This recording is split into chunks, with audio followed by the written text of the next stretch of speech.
शबात शलोम everyone. हमारा आज का जो पार्शा है वो है parsha Matot. In fact this week we have two parshas, parsha Matot और पार्शा मासे, और इनके हवाला जात जो हैं they will start from Deuteronomy sorry Numbers यानी गिनती की किताब, उसके 30 बाब उसकी 2 आयत से शुरू होगा और ये ख़त्म होगा 36 बाब पे। So we learn about all this from Asad भाई today, and over to you Asad भाई। Thank you. आप सबकी सलामती हो। एक मिनट असद भाई, just sorry to interrupt. So कोई बात नहीं। हैरिसन जी, मैं सिर्फ इसलिए बता रही हूँ क्योंकि फिर मैं भूल जाऊंगी। सो पार्शा पार्शियोत जो है ना वो जमा आ जाएगी। ओके, तो जब आपने कंबाइन करना है सो पार्शियोत। प्लीज असद भाई, गो अहेड। आप सबकी सलामती हो। शबात सलाम। शबात शलोम भाई, आपकी भी सलामती हो। आपकी भी सलामती। शबात शलोम, आपकी भी सलामती हो। तो ये तो आपने सुन ही लिया है कि आज हमारे जो है वो 2 तोरा पोर्शंस हैं, और पहला मतोत है, दूसरा मसे है। अगर आप रीडिंग की मद में आएंगे तो quite a lot of reading.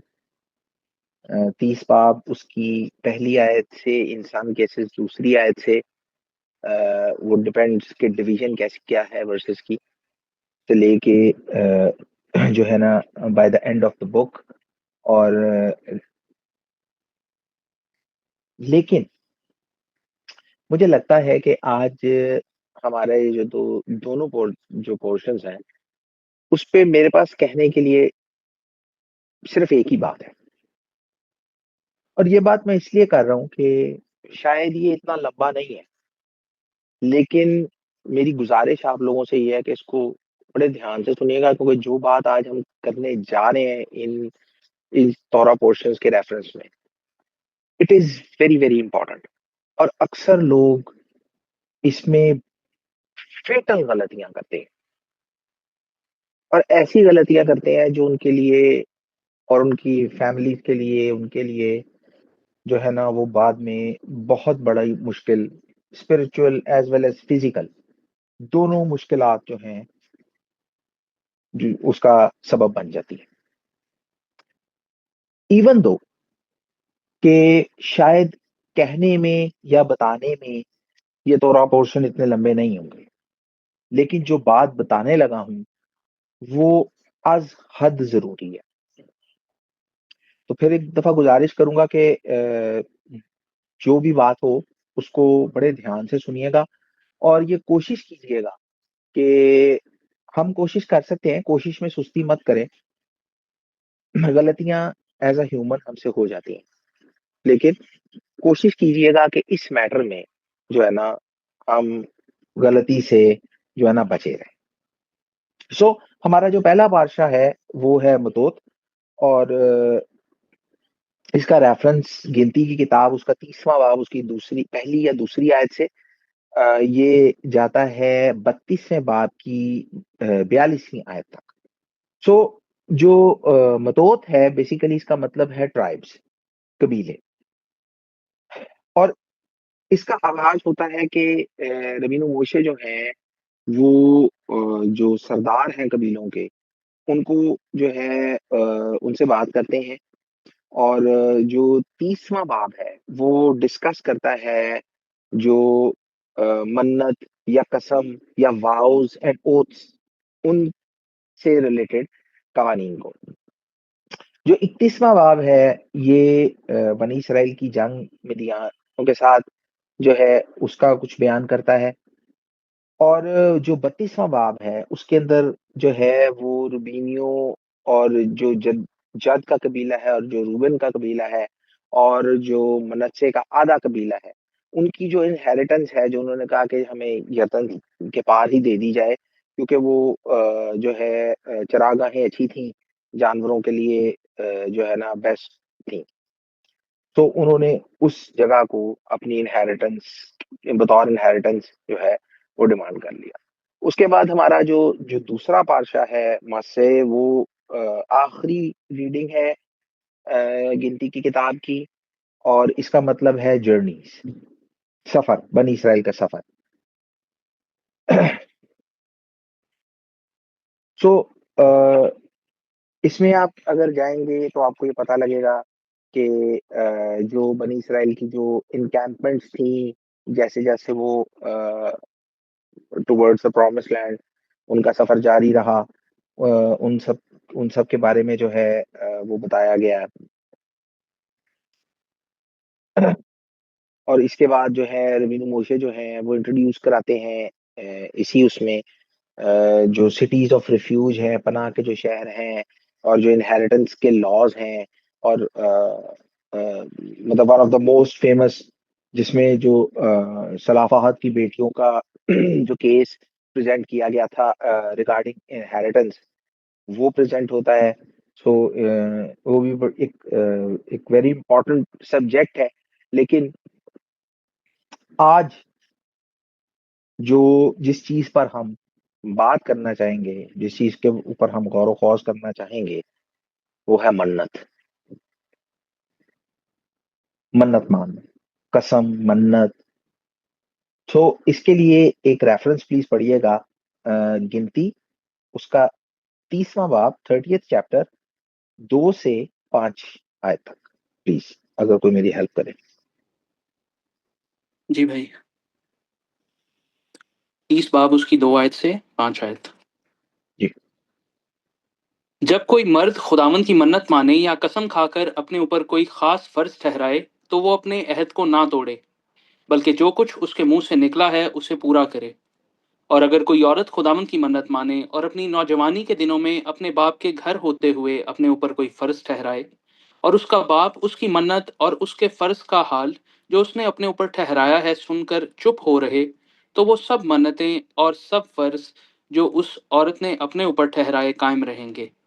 लेकिन अगर उसका बाप जिस दिन ये सुने उसी दिन उसे मना करे, तो उसकी कोई मन्नत या कोई फर्ज जो उसने अपने ऊपर ठहराया है कायम नहीं रहेगा, और खुदामंद उस औरत को माजूर रखेगा क्योंकि उसके बाप ने उसे इजाजत नहीं दी। आमीन। Thank you. सो जैसा कि आपने रेफरेंस सुन लिया है, और जो चीज कही गई है कि अगर कोई मन्नत माने, हम आज ये कोशिश करेंगे कि हम कुछ 2-4 बातें इसके रेफरेंस में जान सकें। मन्नत किस तरह काम करती है। मसलन एक एग्जांपल देता हूं कि अगर कोई ये कहता है कि ये सेब, एप्पल, ये मुझ पे हराम है या मुझ पे मना है, तो वो मना है, वो हराम है। बज़ाहिर एप्पल जो है उसे खाया जा सकता है, बाकी सारे लोग खाएंगे या खा सकते हैं, लेकिन उसने अपने ऊपर जो है उसे मना कर दिया है। अच्छा, और अगर ये हो भी गया है तो किस तरह से जो है इसको, इसकी अनलमेंट किस तरह होगी, ये खत्म कैसे होगी। ये एक बड़ा प्रॉब्लमेटिक जो है ना सिचुएशन है। बहुत सारे लोग अपनी जिंदगियों में बहुत सारी चीजें जो हैं, और स्पेशली मैं हमेशा से ये कहता हूँ कि औरतों को थोड़ी सहूलत और में हासिल है कि अगर तो औरतों का मैटर हो तो वो आपने सुन लिया है कि अगर उसका बाप सुन ले, और अगर वो ये समझे कि नहीं ये प्रॉब्लम क्रिएट होगी, और वो अगर अपनी बेटी की जो किसी मन्नत है उसको अनल कर दे, तो वो खत्म हो जाती है, और खुदावंद जो है उस औरत को माजूर रखता है। इसी तरह इसी केस में अगर उसकी शादी हो जाती है, मतलब अगर उसका बाप खामोश रहता है, तो मन्नत कायम रहेगी। लेकिन अगर उसकी शादी होती है और उसका शौहर उसकी मन्नत के बारे में सुनता है, और उसका शौहर सोचता है कि नहीं यार ठीक है, मतलब लेकिन नहीं, मैं नहीं समझता कि इसको जो है ना कंटिन्यू होना चाहिए, और उसका शौहर अगर जो है उसे खत्म करता है, तो उसकी मन्नत जो है ना वो खत्म हो जाएगी, खुदावंद उसको जो है वो माजूर रखेगा। पर मसला एक बहुत बड़ा है। मसला ये है कि मर्द के साथ क्या होगा, क्योंकि मर्द की जो मन्नत है वो कायम रहेगी। और हमारा एक सिनेरियो में हम बहुत दफा ऐसा होता है कि हम खाम खा के ओथ अपनी जिंदगी में जो है ना वो मान लेते हैं, खामखा की कस्में उठा लेते हैं, खामखा की। और ये कसम खाना हम इसको बहुत लाइट लेते हैं। आप मैं ओवरऑल सब कॉन्टिनेंट इंडिया पाकिस्तान के कल्चर की बात कर रहा हूँ। आप यहाँ पे निकल के देखें, आपको लोग बात बात पे कसम खाने वाले मिलेंगे। सो इन जनरल हमारे कल्चर में ये एक बुराई पाई जाती है, और ये बुराई चूंकि हम इस कल्चर में रह रहे होते हैं, कहीं ना कहीं ये हम पर भी असरअंदाज होती है। और बाज़ औक़ात हम अपनी किसी कोई एक स्पेसिफिक सिनेरियो है, मुश्किल है, मुसीबत है, परेशानी है, कुछ हो गया है, हम खामखा की जो है ना मन्नत जो है वो मान के तो मुश्किल में फंसते हैं। तो तौरा ये कहती है कि वो अपने अहद को ना तोड़े। यहाँ से हम इसका आगाज करते हैं, अहद को ना तोड़े। जब आप मन्नत मानते हैं तो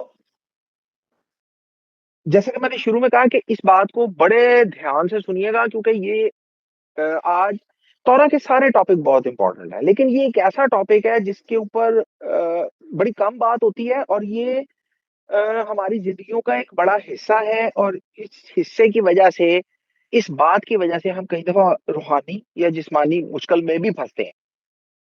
सो लिखा है कि अब जो मन्नत मानी गई है, उस अहद को, जो भी कहा गया है, उस अहद को तोड़ा ना जाए।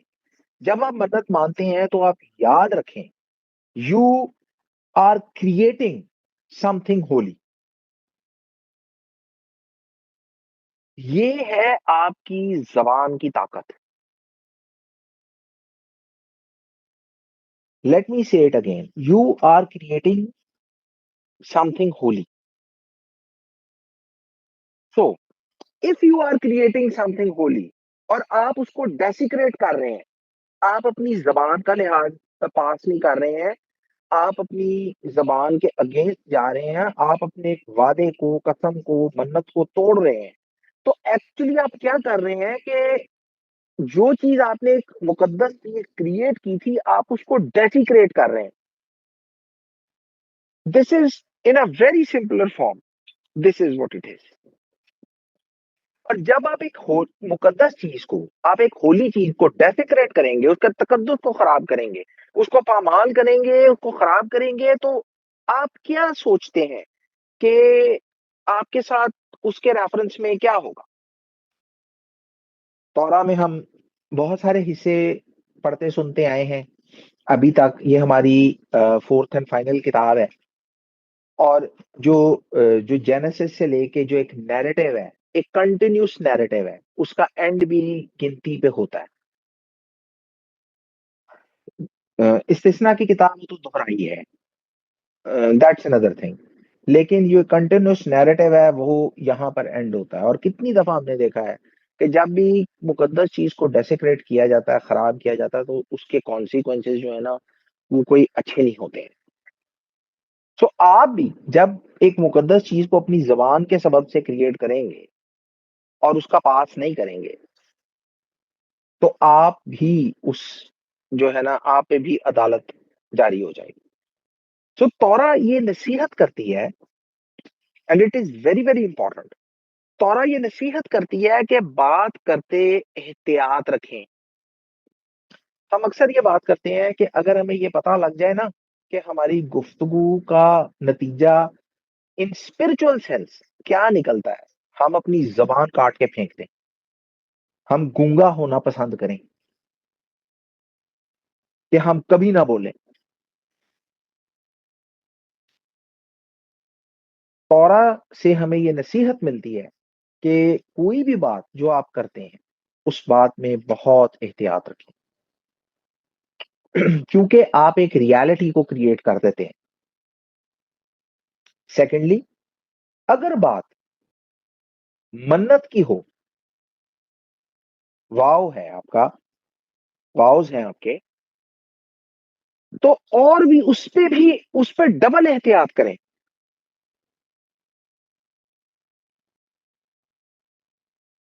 और तीसरी बात, जैसा कि हमने रेफरेंस में देखा कि खास बात एक ये है कि बुजुर्ग मूसा जो है वो इसकी इंस्ट्रक्शंस जो है खास सरदारों से ये कह रहे हैं कबीले के सरदारों से जो है बुजुर्ग मूसा जो है वो ये बात कर रहे हैं। सो रवि शमशोन जो है वो ये कहते हैं कि जो वाव्स है या मन्नत जो है, मन्नत इसी हमारे उसमें हमें समझना इसको आसान है।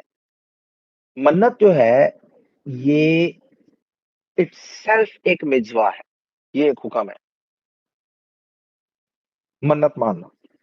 लेकिन इसकी एक खास बात यह है कि ये तब आप पे फर्ज होता है जब आप जो है ना कोई मन्नत मानते हैं, वरना ये आपके ऊपर फर्ज नहीं होता है। तो इसको ऐसे समझे कि तौरा है, फिर खुदावन के अहकाम है जिनका मानना हम सब पर फर्ज है। तौरा है, अहकाम है, इनका मानना हम पर फर्ज है। फिर एक और कैटेगरी है, इसके साथ एक तीसरी कैटेगरी है कि ये वो है जब इंसान जो है कुछ चीजों को, कुछ किसी हुक्म को अपने ऊपर फर्ज कर लेता है। तो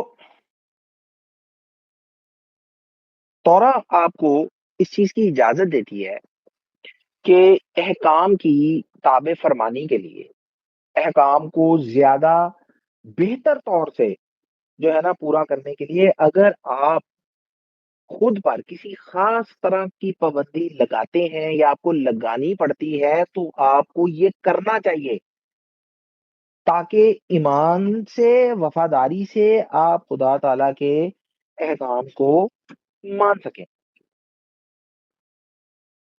तो बहुत सारी पाबंदियां ऐसी होती हैं जो कि बज़ाहिर उनकी इजाजत होती है, उनमें कोई मनाही नहीं होती है, लेकिन आपको हुक्मों को प्रॉपरली या एफिशिएंटली उनको मानने के लिए ये जरूरी होता है कि आप जो है उन पाबंदियों को अपने ऊपर लगा लें। इसको आप बाढ़ कह लें, पाबंदी कह लें, इसको आप कॉशन कह लें, आप इसको कुछ भी कह सकते हैं। लेकिन ये होता है कि मतलब एक स्पेसिफिक सिनेरियो के अंदर आप जो है अपने ऊपर वो चीज फर्ज कर लेते हैं।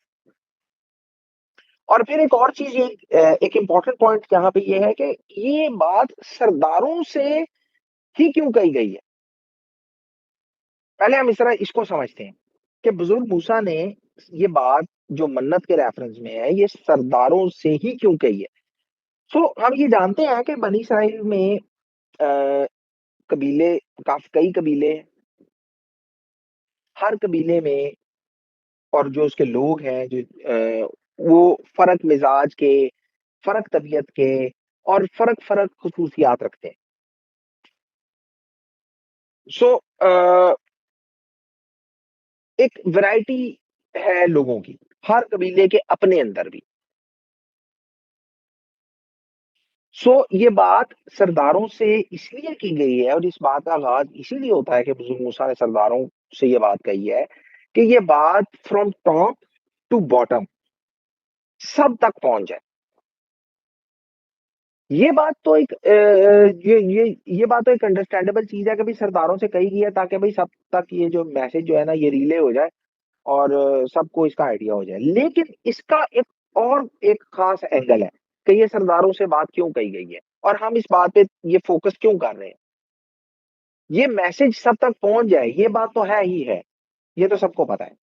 लेकिन एक एक स्पेशल बात ये है कि अगर कबीले के अंदर लोग मन्नत मानते हैं और मन्नत मानने के बाद उसके रेफरेंस में कोई मुश्किल खड़ी हो जाती है, तो वो केस भी सरदारों के पास आएगा और उनको ये पता होना चाहिए कि भाई अगर किसी बंदे ने को मन्नत मान ली है या दो बंदों के दरमियान को कोई कसम हो गई है या कोई कोई इशू खड़ा हो गया है इससे रिलेटेड, तो उस इशू को टैकल कैसे करना है, उस इशू को डील कैसे करना है। अब रूबन का कबीला जो है वो बिन्यामीन का कबीले के पास तो नहीं जाएगा ना सरदारों के पास, हाँ, खुदावंद ने ये कहा था कि अगर तुम्हारे लिए कोई मामला मुश्किल हो जाए, सरदारों से हल ना हो रहा हो, तो तुम काहिरों के पास जाओ। लेकिन वो तो हमारा लास्ट रिजोर्ट है। अब उस वक्त जो मोड ऑफ ट्रेवल है वो इतना ऐसा तो नहीं था कि वो जो है वो कंफर्टेबली इतनी दूर तक सफर कर लेते, अनटिल और अनलेस केस को इतना बड़ा होता कि वो जो है ना वहां तक पहुंच जाता। तो सरदारों को ये आइडिया होना चाहिए था कि भाई अगर कोई इस किस्म का मैटर कबीलों के दरमियान में खड़ा हो गया, दो फैमिलीज के दरमियान खड़ा हो गया, ग्रुप्स के दरमियान खड़ा हो गया, तो हमें इस मैटर में जो है ना क्या करना चाहिए। तो ये बात तो हो गई कि सरदारों से ये बात की गई। सो बात ये है कि मन्नत के रेफरेंस में अब जब दो लोग आपस में गुफ्तगू कर रहे होते हैं, तो ये पॉसिबिलिटी है कि कोई एक ऐसी बात करे जो दूसरे को पसंद ना आए, और ये मुमकिन है कि इसके जवाब में दूसरा भी कोई ऐसी ही बात करे जो पहले को पसंद ना आए, और इसके सबब से जो है ना उन दोनों के दरमियान जो है वो कोई लड़ाई पैदा हो या कोई जो है ना खिंचाव पैदा हो। अगर आप इसको बगौर इसको देखें, तो अगर एक शख्स दूसरे की इंसल्ट कर रहा है और इन रेफरेंस दूसरा भी उसकी इंसल्ट कर रहा है, तो ये हो क्या रहा है?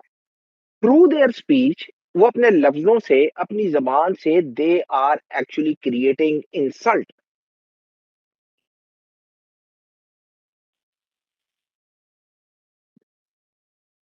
किसी वजह से ये मन्नत या कसम के ऊपर ये कहा गया है कि जब भी हो तो इसे पूरा किया जाए। तो थ्रू द स्पीच, ये पावर ऑफ स्पीच है कि they are actually creating insult. Moreover, इसी तरह एक और चीज है, इसको पॉजिटिव, अगर कोई बिजनेस की बात हो रही है, कोई बिजनेस की बात है, आप किसी से कोई लेन देन का मामला है, आप कोई किसी के साथ बिजनेस करना चाह रहे हैं, तो आप जो अपनी बात होती है, जो आप जो है बिजनेस में चाहते हैं, आप उसको कॉन्ट्रैक्ट की सूरत में बांधते हैं। आप उसे कॉन्ट्रैक्ट करते हैं, आप उसको in a contract form, in writing जो है ना वो लेके आते हैं। और ये ऐसे समझ लें कि जैसे कि मैंने पहले बात की कि दो लोग आपस में लड़ पड़े, they are creating an insult, and when you write a contract, ये क्रिएटिंग इंसल्ट जो है ये पॉजिटिवली भी आप दे सकते हैं, आप किसी और चीज को पॉजिटिवली भी क्रिएट कर सकते हैं, दो लोग जो है आपस में कुछ अच्छी बात भी कर सकते हैं। So just to give out an example, जब आप कॉन्ट्रैक्ट में इन राइटिंग लेके आते हैं, तो ये ऐसे समझ लें कि it's a bit step up. आप अपने वो जो लफ्ज है, आपका जो आपने जो वादा किया है, जो कसम उठाई है, जो प्रॉमिस किया है, आप उसको इन राइटिंग में ले आते हैं। इसको अ स्टेप अप समझें, एक लेवल ऊपर। बिजनेस कोई भी हो, कोई भी लेन देन हो, ये बात हमेशा याद रखें, योर वर्ड इज कमिटमेंट। आपकी लफ्ज आपकी कमिटमेंट होते हैं। और मन्नत या वाउज, it's kind of a third level, it's kind of a creating a virtual reality। तो इसके लिए ना एक न्यू टेस्टामेंट से रेफरेंस पढ़ते हैं। बड़ा यूनिक रेफरेंस है। लोग इसको बड़ी और तरह से भी समझते हैं, लेकिन जब मैं ये बात, तो इन बातों को खुद से सीखने की कोशिश कर रहा था, मैं सीख रहा था, तो मुझे ये मालूम पड़ा कि ये बात इस एंगल में क्यों कही गई है। तो इसके लिए एक रेफरेंस प्लीज पढ़िएगा, आपको एक आइडिया हो जाएगा कि जो मैं कहना चाह रहा हूँ वो है क्या। रोमियो 14:14, 14 बाब 14 है।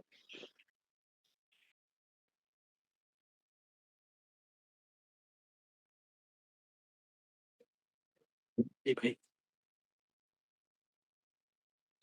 मुझे मालूम है, बल्कि खुदावंद यीशु मसीह में मुझे यकीन है कि कोई चीज़ बज़ाते हराम नहीं, लेकिन जो उसको हराम समझता है, उसके लिए हराम है। देख लें, टिपिकल एक रेबिनिकल अप्रोच है ये, और स्पेशली जिस रेफरेंस में वो मन्नत को अप्रोच करते हैं सेजेस या रैबाइस, ये बिल्कुल उसी तरह से अप्रोच किया गया है। लेट मी टेल यू कि मन्नत जो है आपकी कमिटमेंट का थर्ड लेवल है।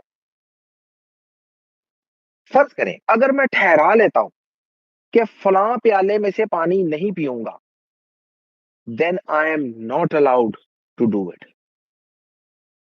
कोई उससे पी सकता है, आपके घर का कोई फर्द उससे पी सकता है, बाहर का कोई बंदा पी सकता है, कोई आने जाने वाला मुसाफिर पी सकता है, बट दैट प्याला जिसके लिए मैंने ये ठहरा लिया है कि मैं इसमें से नहीं पीऊंगा, मैंने उसके लिए एक वाव उठा लिया है, it is prohibited to for me, मेरे लिए मना हो जाएगा। अगर मैं कोई चीज खाने के रेफरेंस में, जी मैंने ठहरा लिया कि मैं इस चीज को नहीं खाऊंगा, तो वो चीज मुझ पर जो है ना वो मना हो जाएगी।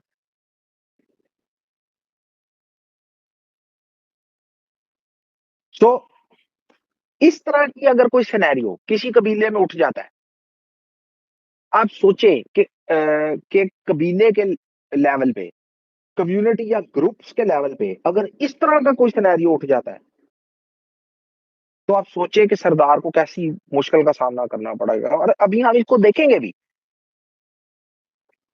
तो सिनेरियो ये है कि प्याला नहीं बदला, पानी भी नहीं बदला, लेकिन जिसने मन्नत उठा ली है ना, उसके लिए वो बदल गया। वो प्याला वैसा ही है, पानी भी वैसा ही है, दूसरे लोगों के लिए वो एक सादा प्याला, एक सादा पानी है, जो उसको पी भी सकते हैं और उसे इस्तेमाल भी कर सकते हैं।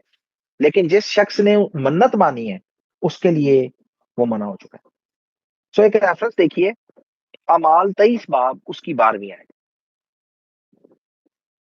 आज शुरू में ही ब्रेत खदाशा की बात हो रही थी, तो अच्छा है कि हमें ये समझ आए कि ब्रेत खदाशा में या न्यू टेस्टामेंट के अंदर बहुत सारी बातें जो है वो किस एंगल में और किस तरह से कही गई हैं। अमाल 23 बाब उसकी 12वीं आयत। 23 बाब उसकी 12 आयत। हम्म। जब दिन हुआ तो यहूदियों ने एका करके और लानत की कसम खाकर कहा कि जब तक हम पौलुस को कत्ल ना कर लें, ना कुछ खाएंगे ना पिएंगे। ठीक, अब आप इसको देखें, सिनेरियो क्या चल रहा है, दैट्स अनदर केस, लेकिन उन्होंने कसम क्या खाई है, ये हमारा पॉइंट है। अब प्रॉब्लम ये है कि एक सवाल मैं यहाँ छोटा सा छोड़ता हूं, इसका जवाब हम आगे जो है जानने की कोशिश करेंगे। लेकिन सवाल मैं ये छोड़ता हूं कि अगर उनके हाथ से वो शख्स ना मरा जिसके लिए उन्होंने लानत की कसम खाई है, तो क्या सारी उम्र भूख प्यास से मरेंगे? इसका कोई रिलीज नहीं होगा, वो बंदा ही हाथ नहीं आया। अच्छा फर्ज करें आप इसको न्यू टेस्टामेंट के सिनेरियो में ना देखें, तो जी उन्होंने कसम खाई है कि जब तक उसको मार ना ले, ना कुछ खाएंगे ना कुछ पिएंगे। सो सिनेरियो ये है कि वो बंदा एक्सीडेंटल ही मर जाता है, वो बंदा जो है वो रज़ाए इलाही से मर जाता है। हमने तो नहीं मारा ना, वो तो किसी और तरह से मर गया। अब हमारी मन्नत का क्या होगा? क्योंकि हमने तो मन्नत मानी थी कि जब तक हम उसे ना मारे तब तक हम कुछ ना खाएंगे ना पिएंगे। Is there any resolution to this? अब आप इमेजिन करें कि जब ये मैटर सरदारों के सामने आते होंगे तो क्या होता होगा, और ये कितना प्रॉब्लमेटिक हो जाता होगा इन सम सिनेरियोस। खैर, इसका जवाब हम आगे देखेंगे। अब सिनेरियो ये है कि मन्नत के बारे में दो तीन चीजें तो हमें पता लग गई कि it's kind of creating a reality. जब आप मन्नत मानते हैं, आप एक रियलिटी को क्रिएट करते हैं, चाहे आप अपने लिए करते हैं, लेकिन अब आप उस रियलिटी को, आपने उस चीज को, एक आपने होली चीज को क्रिएट कर लिया, अब आप उसको डेसिक्रेट भी नहीं कर सकते। लेकिन as a human, what if के आपने कोई किसी कमजोर मोमेंट में, किसी वीक मोमेंट में आपने कोई ऐसी बात कर दी जो बतौर मन्नत अब हो तो गई है आपसे, अब मसला ये है कि आप उसमें फंस चुके हैं। क्या इसका कोई प्रोसेस है? क्या इसकी कोई अकाउंटेबिलिटी है कि भाई जो मन्नत आप मान चुके हैं, जो कसम आप उठा चुके हैं, ठीक है ना? अब सोचिए, अब आप इमेजिन करें, आप बाजारों में निकलते हैं, फलाने दी कसम, एदी कसम, ओदी कसम, कसम चुका लो मेरे को, ठीक है ना? अब आप जब ये सुनेंगे ना तो आपको ये आइडिया होगा कि हम अपनी जबान से जो है ना कितना ज्यादा जो है ना इसको फजूल इस्तेमाल करते हैं, और क्या ताकत है हमारी जबान के अंदर, हम उस ताकत को वी आर वेस्टिंग इट। और नॉट सिर्फ वेस्टिंग इट, हम अपने लिए spiritually and in some cases physically मुसीबत जो है ना वो खड़ी कर रहे होते हैं। तो क्या जब हम ऐसा कर रहे होते हैं तो क्या इसका कोई प्रोसेस होता है, कोई अकाउंटेबिलिटी है? अगर इसकी कोई अकाउंटेबिलिटी नहीं है तो मैं आपको ये बता रहा हूं कि ये बहुत ही गलत मैसेज है। और मैसेज ये है कि कोई कुछ भी कहता रहे, कोई कुछ भी बोलता रहे, कोई पूछने वाला नहीं है। जो मर्जी कहते जाओ, जो मर्जी बोलते जाओ, जहां मर्जी कसम उठाते जाओ, जो मर्जी वादे करते जाओ, किसी ने कौन सा पूछना है? It's just like that you can create and destroy anything and nobody is taking care of it. या जो मर्जी कर।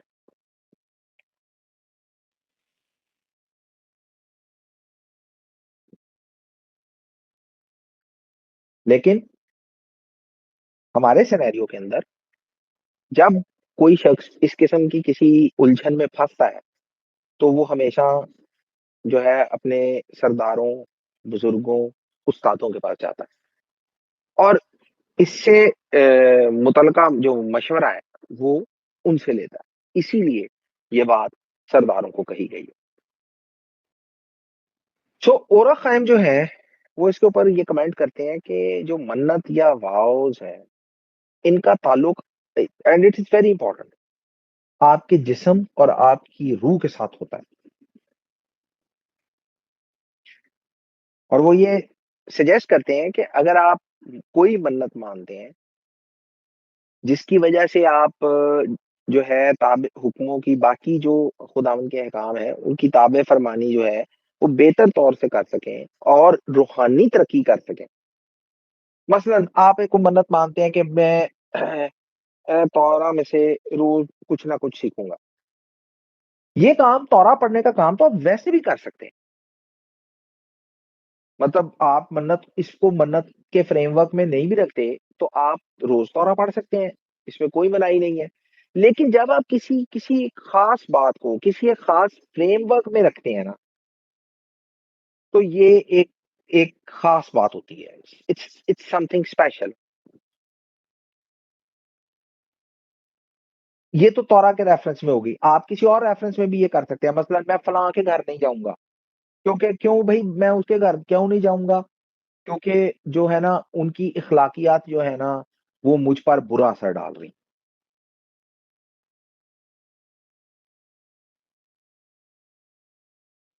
तो जिस्म के ताल्लुक से भी आप ये करते हैं, मैं ये खाऊंगा या नहीं खाऊंगा, मैं ये पीऊंगा या मैं नहीं पीऊंगा।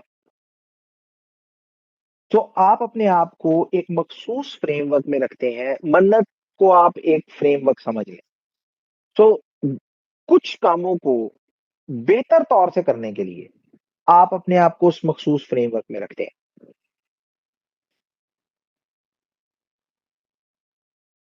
तो मन्नत जो है वो आपकी रूह, जैसा कि मैं शुरू में ही कह चुका हूं कि मन्नत जो है वो आपकी रूह और एज वेल आपका जो जिस्म है, ये दोनों पे असरअंदाज होती है। इसका ताल्लुक रूह और जिस्म दोनों से होता है।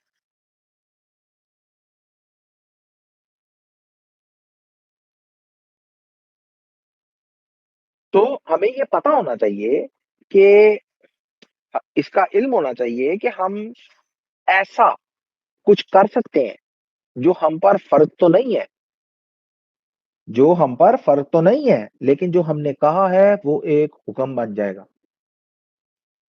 वो इटसेल्फ एक मितवा बन जाएगा। जैसे कि मैंने शुरू में कहा था कि जो है ना, इट्स अ मितवा। सो जो आप पे फर्ज तो नहीं था, लेकिन आपकी जबान की सबब से, जो आपने कहा था, उसके सबब से आपके लिए एक हुक्म बन गया।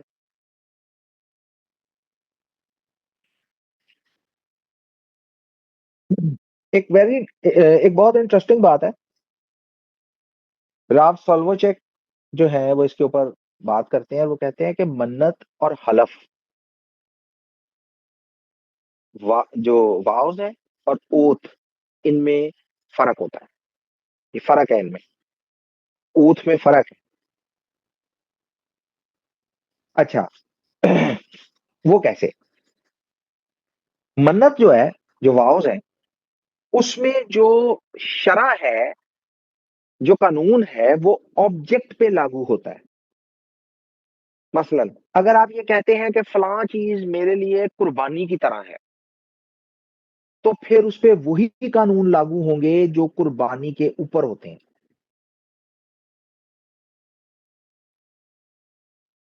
सो इसको ऐसे समझे कि अ, आप उस ऑब्जेक्ट को, you link it with with a thing which is already prohibited, like a sacrifice. आपको एक मिसाल याद होगी। यशवा ने ये कहा था, मैंने कहा जिस चीज की जरूरत होती है माँ बाप को, तुम कहते हो कुर्बान हो चुकी।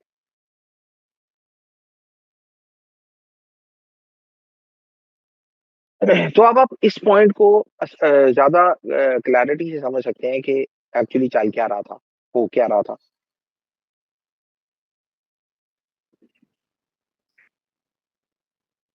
तो मन्नत में, वाउज में, आप ऑब्जेक्ट को किसी ऑलरेडी प्रोहिबिटेड सेक्रेड ऑब्जेक्ट के साथ जो है ना लिंक कर देते हैं। ओथ में ऐसा नहीं होता। ओथ ओथ में प्रोहिबिशन जो है वो बंदे पर लागू होती है। मसलन मैं नहीं करूंगा, मैं नहीं जाऊंगा, मैं नहीं करूंगा, मैं नहीं बोलूंगा, और इसका कोई लिंक किसी होली आइटम के साथ जो है ना वो नहीं होता।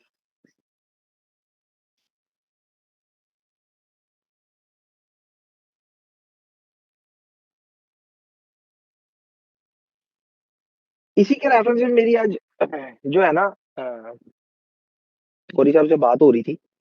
अ, तो मैं ये कह रहा था कि समटाइम्स आप ये कहते हैं,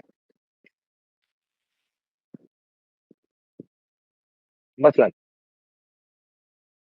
चूंकि मकदस खड़ा नहीं है और टेक्निकली आप दय यकीन नहीं दे सकते हैं, it is very clear.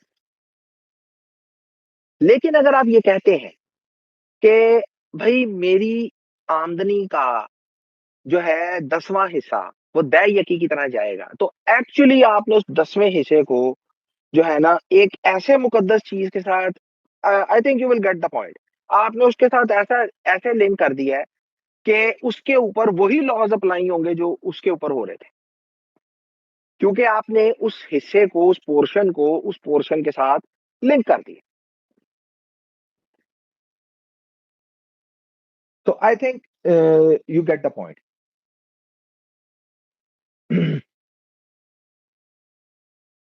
Thing is कि जब भी आप मन्नत मानते हैं, आप किसी भी चीज की मन्नत मानते हैं, आप उसको, उस आप अपने आप को, आप अपनी पर्सनालिटी को उस रियलिटी के साथ जोड़ लेते हैं जो रियलिटी आपने क्रिएट की है। दैट इज वाई ये तौरा में ये कहा गया है कि जब कोई मन्नत माने या कसम खाए उसे ना तोड़े, क्योंकि spiritually and some cases physically you are linked to that reality. और अगर आप उसे डेसिक्रेट करेंगे तो आप स्पिरिचुअली अपने आप को खराब कर लेंगे। पर एक मैटर है, फर्ज करें आपको ये एहसास हो गया है कि जो मैंने किया था वो गलत हो गया, तो अब क्या होगा?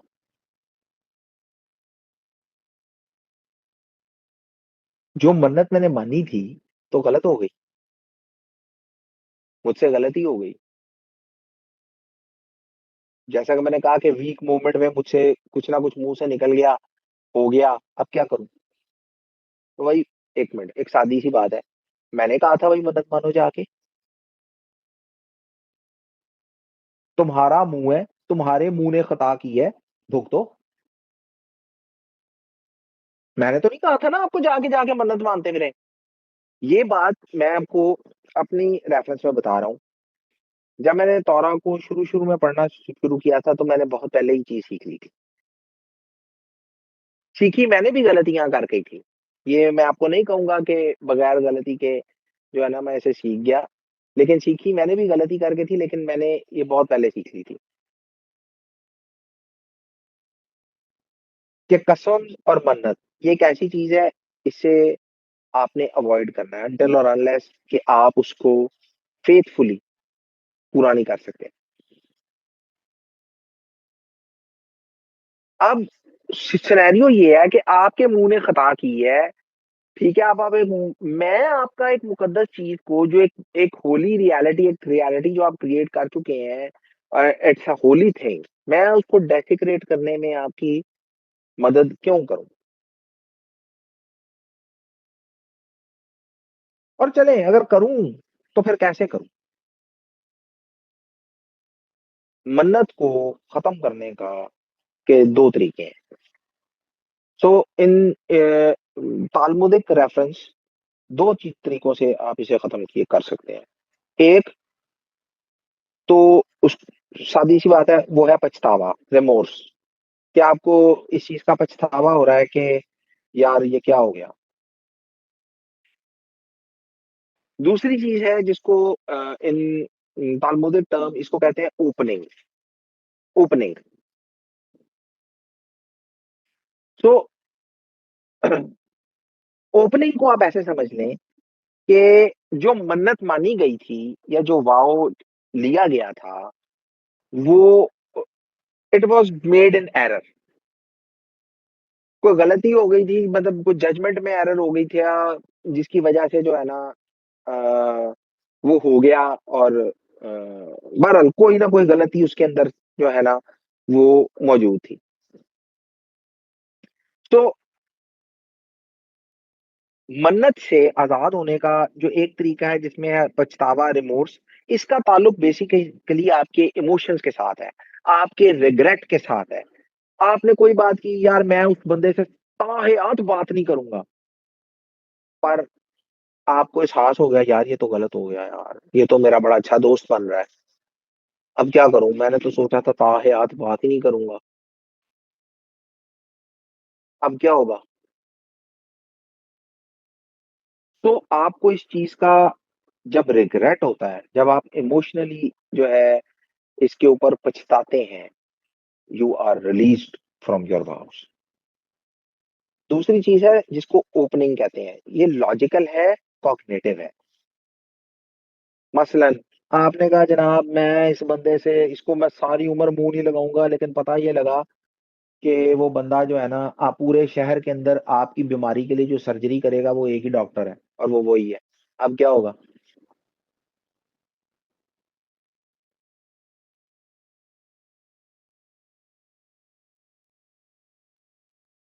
हो सकता है कुछ ऐसा सिनेरियो हुआ हो, आपके सामने लॉजिकल फाइंडिंग्स नहीं थी पूरे इवेंट की, और आपने मौजूदा सिनेरियो के अंदर जो आपके सामने था, आपने उसके अंदर को फैसला कर लिया, और बाद में आपको पता लगा ये तो बात ही गलत थी, मेरे सामने तो चीजें ही गलत प्रेजेंट की गई थी, मुझे तो बताया ही कुछ और गया था, जो रियलिटी थी वो तो कुछ और थी।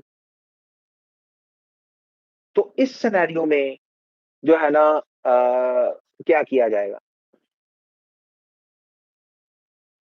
तो तौरा हमें ये कहती है, जैसा कि हमने शुरू में पढ़ा था, कि जो मन्नत माने वो उसको कायम रखे, लेकिन बहरहाल जो वाउज हैं उनकी एनलमेंट जरूर होती है। सो वाउज जो हैं उनको एनल कौन कर सकता है, उनको खत्म कैसे किया जा सकता है? तो पहली चीज है इसके लिए बेद दीन, जूश कोड। तो नॉर्मली उसके अंदर जो तीन जज होते हैं, जो ऑब्वियसली बेदीन के जज हैं, तो आलिम फाजिल तो वो है ही, क्योंकि दूसरा बंदा तो वहां उसका हिस्सा नहीं हो सकता। तो अगर वो मौजूद है तो वो इस केस को सुन के उसकी एनलमेंट कर सकते हैं।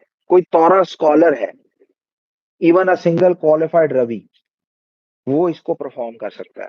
तीसरी चीज, फादर या हस्बैंड, जो कि हमने शुरू में देखा, वो खातून के मैटर में वो जो कोई वाव है उसको अनल कर सकता है। सो इसका एक प्रोसेस होता है। तो अगर कोई शख्स ये रिक्वेस्ट करता है कि भाई मैं ये मन्नत मानी थी, अब सूरत हाल ये है, अब मैं रिग्रेट कर रहा हूँ कि मैंने ये क्यों मानी थी। सो जो जज होता है वो सवाल पूछता है कि भाई तुझे ये पता था कि इसके कॉन्सिक्वेंसेस, जो तू मन्नत मान रहा है, इसके कॉन्सिक्वेंसेस क्या होंगे। अगर वो शख्स जवाब देता है कि भाई नहीं, उस वक्त तो नहीं पता था, भाई वीक मोमेंट में मेरे से हो गया, तो वो जो वाव है, वो जो मन्नत है, वो अनल की जा सकती हैं। और जो कोर्ट है, जो लीगल कोर्ट है, वो इसको डिक्लेयर करता है कि okay, it is annulled and now it is permitted to you. फर्ज करें कोई ऐसी चीज उसने करी कि ये मुझ पे मना है,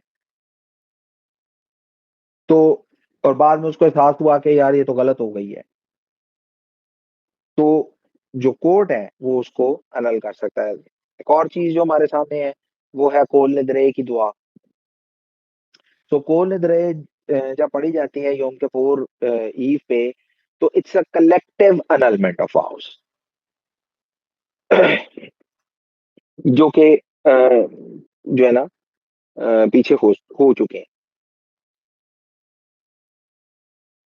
सो वो इसके लिए है। सो एक मसला जरूर है, हो सकता है आपकी मन्नत का ताल्लुक जो है वो प्रॉपर्टी या किसी दूसरे के साथ ऑब्लिगेशन के साथ हो,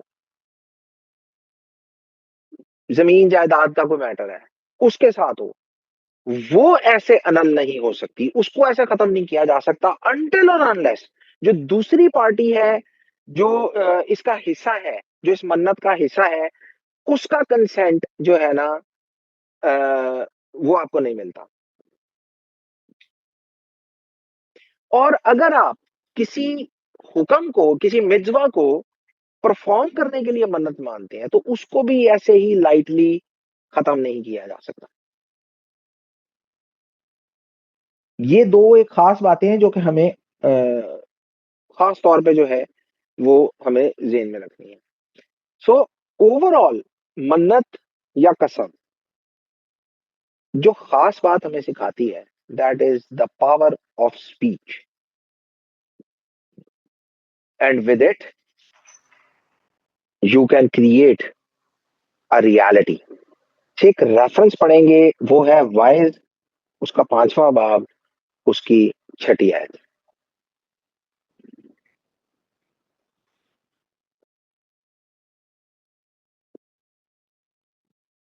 वाइज 5 बाब 6ठी आयत। जी भाई। तेरा मुंह तेरे जिस्म को गुनाहगार ना बनाए, और फरिश्ते के हजूर मत कह के भूल चूक थी। खुदा तेरी आवाज से क्यों बेजार हो और तेरे हाथों का काम बर्बाद करे। आमीन। तो ये तो मेरा ख्याल है कि इस मैसेज पे कोई खास बात करने की हमें जरूरत नहीं है, बड़ा क्लियर कट मैसेज है। पर एक चीज मैं जरूर बताऊंगा, वो ये है कि वायलेट, किसी चीज को वायलेट करना, इसमें जो इब्रानी है ये वहां से आया है, जो मतलब लाइक प्रोफेन करना, किसी चीज को खराब करना, अनहोली, प्रोफेन करना।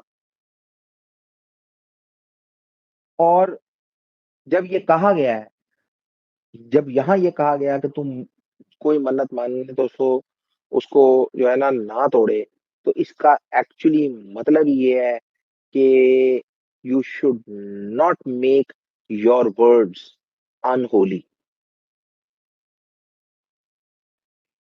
सो इस सारी बातों का लेसन ये है कि never make your words unholy. Firstly, do not try to create something sacred. But if you do it, do not make your words unholy. Do not profane it. Do not desecrate it.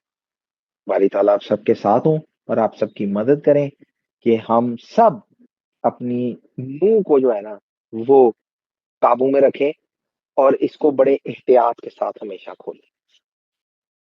बारी ताला आप सबके साथ हो। शबात शलोम। सी you in next part.